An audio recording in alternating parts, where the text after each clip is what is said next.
Antes de começar esse corte, curta, comenta e se inscreve no canal, beleza? Já fez? Já fez mesmo. Então vai. Então vamos fazer o seguinte, o Pedro já trouxe várias informações, então vamos dar sequência. Então vamos começar pelo Cruzeiro, né?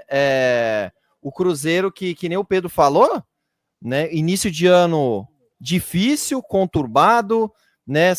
Desde a saída do Fernando Diniz e a chegada, né, do novo treinador, o Cruzeiro ainda tenta se acertar, né, com o Leonardo Jardim, e teve um início de Campeonato Brasileiro bem irregular, mas conseguiu uma vitória aí surpreendente, que é contra, não tão surpreendente, porque é contra o Vasco, né? Daqui a pouco o Heitor Miranda vai chegar aí. Qual é?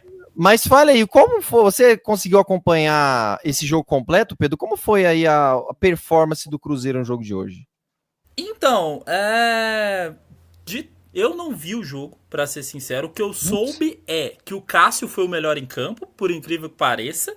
O Cássio que tinha entregado o gol do Bragantino no jogo de semana passada, e Sul-Americana nem se fala.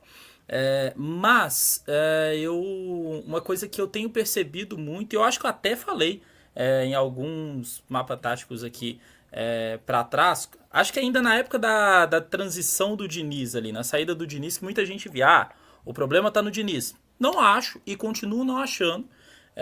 O time do Cruzeiro muitas vezes não rende, não joga bola, porque não tem peças e é um time meio manco, sabe? O planejamento foi mal feito e isso com toda certeza interfere. Hoje, eu acho que hoje é aquele negócio de valer mais o resultado do que o desempenho, a performance, até porque o Cruzeiro, mesmo mandando o jogo, não jogou em casa, né? A partida foi em Uberlândia, porque teve show ontem no Mineirão, e aí o Cruzeiro jogou em Uberlândia, e assim, é o que eu disse no início aqui da live, do crente ao ateu, ninguém explica como o Cruzeiro tá no G4. O Cruzeiro aí, né, vocês estão vendo na tabela, é o quarto colocado com 10 pontos, e na Sul-Americana vai mal pra caramba, né, assim, 95% de chance de ser eliminado ainda na primeira fase, e eu ainda acho que o problema é muito mais estrutural do que só técnico, porque tem um ano, esse fim de semana completa um ano que o Pedrinho comprou a SAF do Cruzeiro. Curiosamente, engraçado que eu vou dizer, hoje tá fazendo exatamente um ano que eu tava no Independência assistindo América e Novo Horizontino pela Série B, e aí eu tava com o celular do lado, do nada, Pedrinho compra a SAF do Ronaldo. Eu quase pulei dentro do campo, porque realmente faz um ano desse trabalho do Pedro Lourenço, e passou o Seabra, o time não virou. Passou o Diniz, e aí teve todo aquele entreveiro no final do ano, né, de fica, não fica. Ele acabou ficando por 3 jogos em 2025, foi demitido.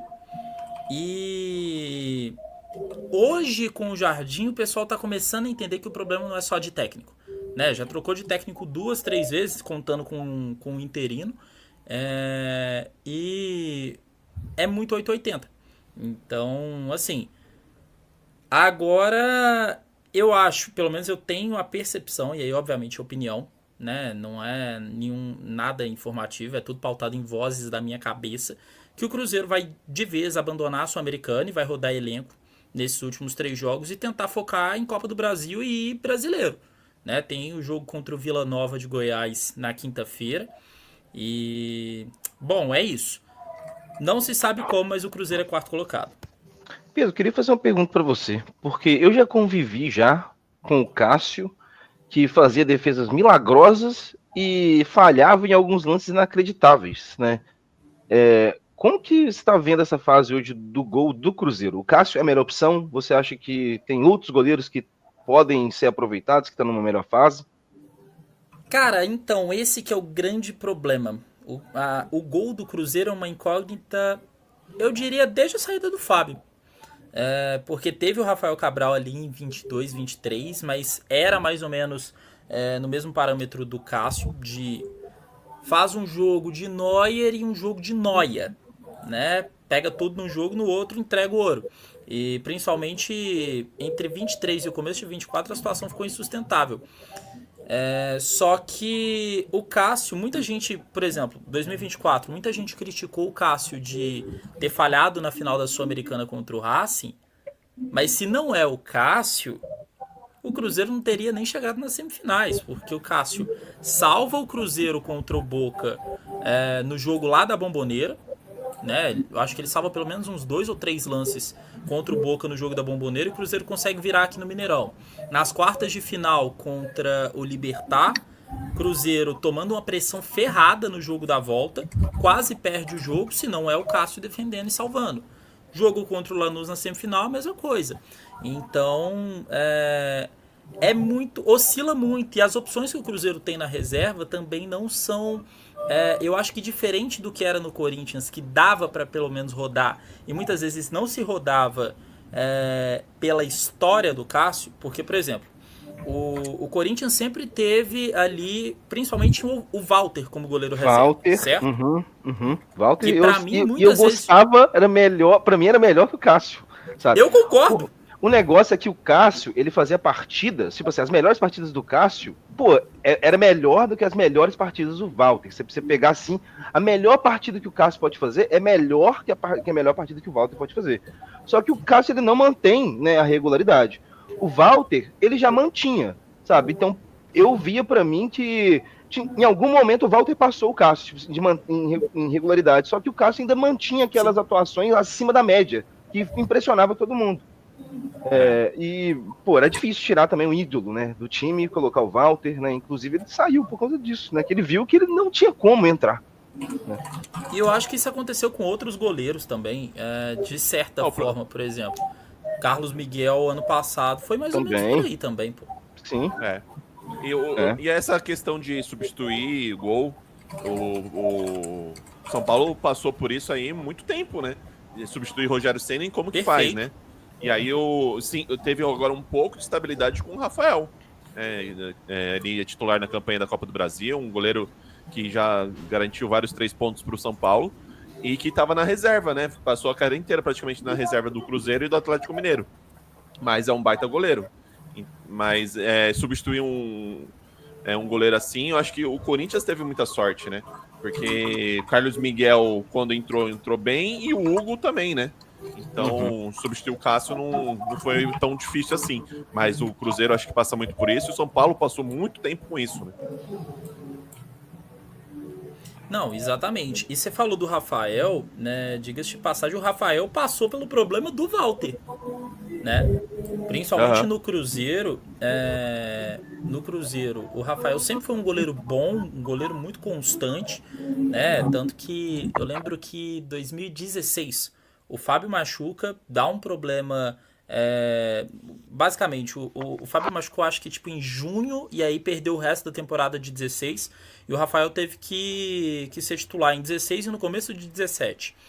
E muita gente não queria o Fábio, só que bancaram ele por toda a história, e aí ele manteve a titularidade até o final. Só que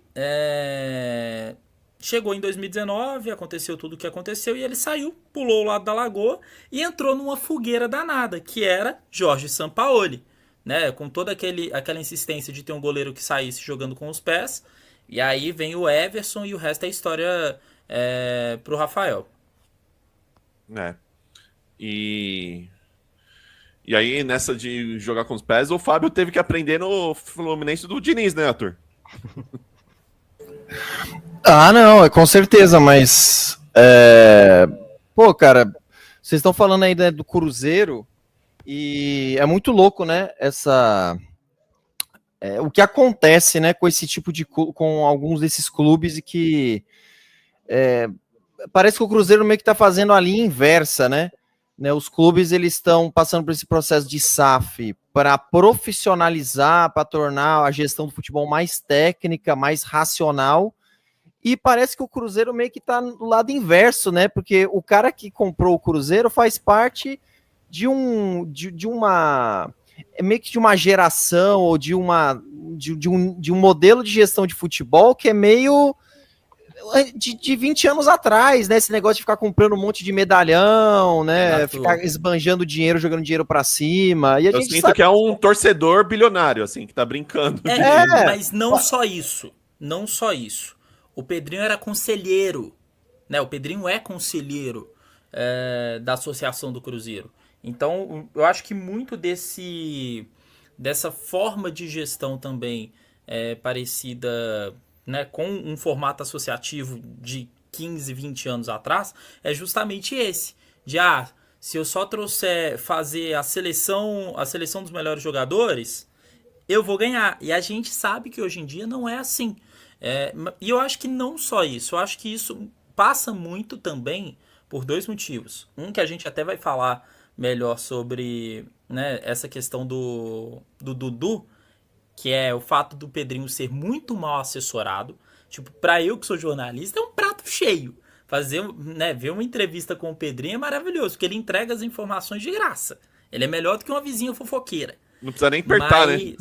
Não. Tipo assim, você só fala, mas fulano vai vir, dá aquela saboneteada de leve, mas no fim das contas entrega. Foi assim com o Dudu, foi assim com o Gabigol, né? No caso, a vinda do Dudu lá no final do ano, foi assim com outros atletas, mas também foi assim nos momentos de crise. Desde o suposto áudio do Seabra no meio do ano, a questão das cobranças que foram feitas de maneira interna no começo da Copa Sul-Americana. Então, assim, o Pedrinho tem muito esse jeito associativo de administrar o clube. E isso sem contar toda a ligação que a gente sabe que existe. Não só trazer o Matos. Eu acho que é um outro responsável também por essa montanha russa do Cruzeiro, mas eu acho que todo o entorno do Pedro Lourenço passa por isso também.